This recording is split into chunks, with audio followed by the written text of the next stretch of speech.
Good morning. Well, it's morning for me because it's really early. But DJI have released the new DJI Mavic Pro 3. But there is a major issue. Let's talk about it.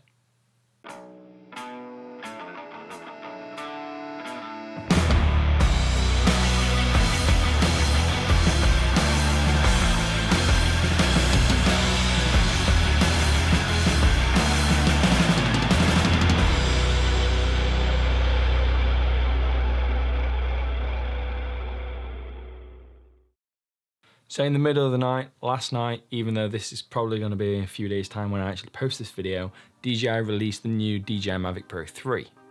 So as always, DJI doing different packs for the Pro 3. And then 3 packs are going to be the standard Pro 3, the Pro 3 Fly More, where you get obviously more batteries and more propellers, a bag and everything else which goes in it. Just the same as the Pro 2 and the Air 2 and the Air 2S. But this time they're bringing out a Cine version. And that's where it gets a little bit interesting. So just a few of the standard specs which go across all 3 of the packages. So you get a telephoto 1/2-inch camera sensor, which is equivalent to 161mm. And there are a few firmware issues at the moment where you can only use the telephoto camera in auto mode, not full manual. But DJI have said that there is a firmware update coming along at some point, so hopefully that addresses that issue. You also get a 4/3-inch sensor, and the lens which comes with that gives you the equivalent of a 24mm lens. And that does come with a variable aperture, so you can make that f2.2 and then also rack that down to f11. That is a feature which is really useful when it comes to exposing your shot, because obviously if you've got an ND filter up there on the drone and all of a sudden it gets a little bit too bright, normally you'd have to bring that down or kind of push that shutter speed a little bit just to kind of clamp down on it. But finally, you can just change the aperture ever so slightly, and if I'm honest, on a drone when you're so far away, you won't really notice it as such. And a feature which I know at least one person will be happy about, yes, I'm looking at you, Sam Holland, it comes with omnidirectional obstacle avoidance. What the omnidirectional obstacle avoidance is sensors pretty much which covers the whole area of the drone, the sides, the top, the front, the back, the sides, already said the sides, everywhere, so you don't hit anything in theory. So obviously I've already mentioned that they are doing a Cine version of the drone, and that is actually like 2 times the price of the original Pro 3 or the Mavic 3 or whatever you want to call it. So you'll never run out of storage when you're using Cine, which is probably a good thing because you film in ProRes. And that's because it has a 1TB internal SSD drive, then you can just plug that straight into your computer to offload all the footage. So obviously the footage out of the Mavic Pro 3 is insane. The quality is unbelievable. Like, looking at the videos, it's fantastic, and I'll be honest, I'm a little bit jealous just shooting on my Air 2. But there's an issue with all of this, and I'm trying to get to the bottom of it for you guys right now. Now, this won't affect everybody. If you're watching over in the States or Canada or anywhere other than the UK, you can just leave a like, subscribe to the channel if you want, and be on your way. But if you are here in the UK, you may have an issue with the Mavic 3. Now, at this moment in time, the UK are going through a transitional period in terms of drone laws. Now, I'm not the most qualified person when it comes to these drone laws, and if I'm honest, there's that many categories in categories in categories in categories, even though I do actually have a drone license, which is an A2 CFC. Now, if some of these specs are slightly wrong or things are changing when you actually watch the video, then I apologize. I am wanting to get to the bottom of where you stand with the Mavic 3 and find out what happens. So let's just talk about it. So here in the UK, we have the open category. So the ones which we're going to be looking at is the A1 and the A2. The A3 doesn't really matter. At this moment in time in the UK, you can take the A2 CFC if you do have a drone which falls into the A2 category of the open category. As I said, there's a lot of categories and it gets confusing. But pretty much you can go through a course, sit an exam, and at the end of it, you can fly your drone in many more places than what you previously could. Obviously, there's still laws and regulations of where you can fly it and how close you can fly it to people, but it's a lot easier to fly your drone as long as you have this A2 CFC.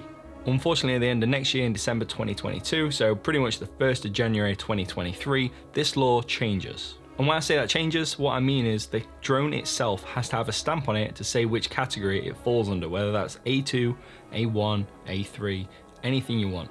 If your drone doesn't have that stamp, then it's classed as a legacy drone, which means you have to fly it a lot further away from anybody, such as 150 meters from any built up area, any structure, any road. What you need is 150 meters radius of anything to be able to fly your drone, and that's just if it's in one position, that's not when it's flying around. So why doesn't the Mavic 3 actually fall under that at this moment in time of me recording this? Well, as it states on the 5th of November 2021 when I'm filming this, for your drone to fall into the A1 category, then your drone has to have a maximum takeoff mass of less than 900 grams, which unfortunately DJI don't actually say on their website. They say that the weight is 899 grams, but the maximum takeoff mass isn't specified. Their flying weight can actually change depending on what attachments you put onto the drone. So if you was to put an attachment onto the front of the lens, then because it's only 1 gram less than the A1 needs, then it actually falls under A2. Now, if the Mavic 3 goes over the 900 grams and above, where do you stand? So at this moment in time, to fall into that A2 category, your drone has to have a slow speed mode, which gives you only 3 meters per second. But the Mavic 3 actually only gives you 5 meters per second when in cine mode. But regardless, at this moment in time when I'm recording this video, DJI haven't announced that they're going to stamp any of the UK drones with a category. So in theory, it's still a legacy drone. So why would you want to spend £2,000 on a drone which you can only really use realistically for the next year?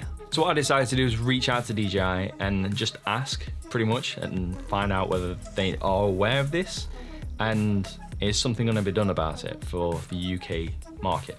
Unfortunately, the easiest way I found to get in touch with DJI is through the web chat. So I sent a message this morning and pretty much what they said to me was that somebody will get back in touch with me within the next 2 business days. So let's just skip along to there.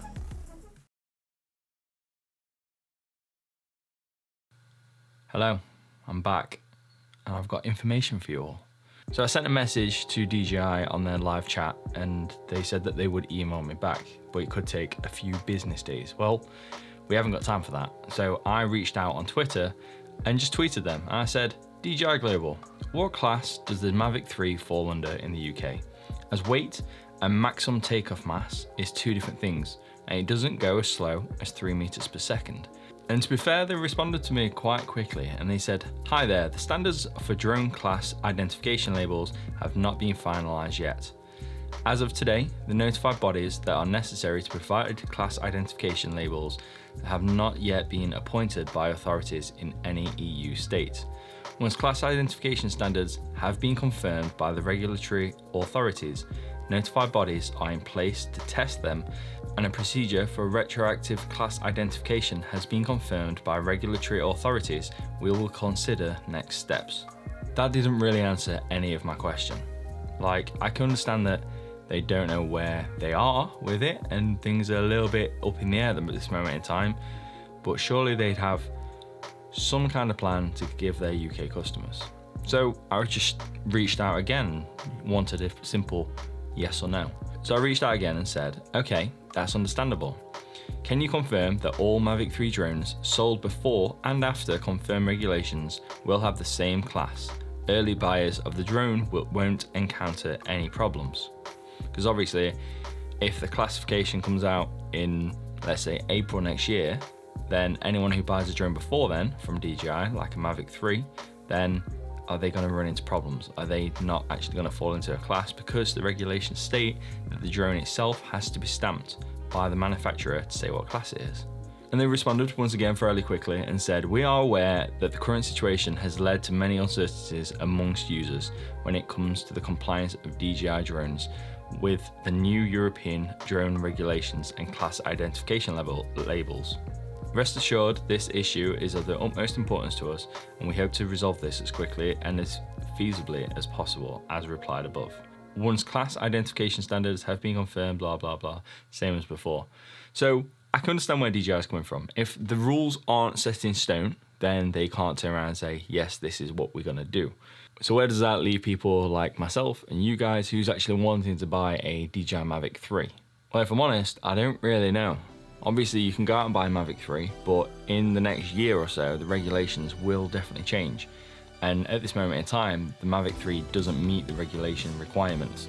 So if the Mavic 3 does go into the subcategory of A2, and that will mainly be down to its weight or actually the maximum takeoff mass, which DJI still haven't specified, then there are two things, as far as I'm aware, that needs to be altered for you to actually fly it within that subcategory, and that is 1, the stamp on the drone, and 2, the actual speed of the drone. Now, the speed of the drone, or the minimum speed of the drone, can just be altered using firmware updates, so I wouldn't worry too much about that. But when the regulations state that every drone has to be physically stamped by the manufacturer, what are DJI actually going to do about that? Will there be some kind of rule that comes out saying that DJI Mavic 3s are exempt? Unfortunately, at this moment in time, it isn't like DJI actually know what's going to happen, so I feel like they're in a similar position to us, but it's just a little bit concerning as customers when the drones are like £2,000 at the very least.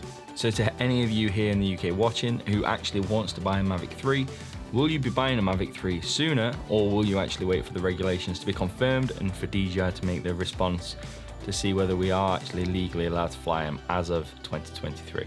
Let me know down in the comment section below. And that's it for me today. Thank you very much for sticking with me. If you enjoyed the video, then please feel free to hit the like button. Subscribe to the channel to get notifications when I release the next video, and I will see you right there. Laters.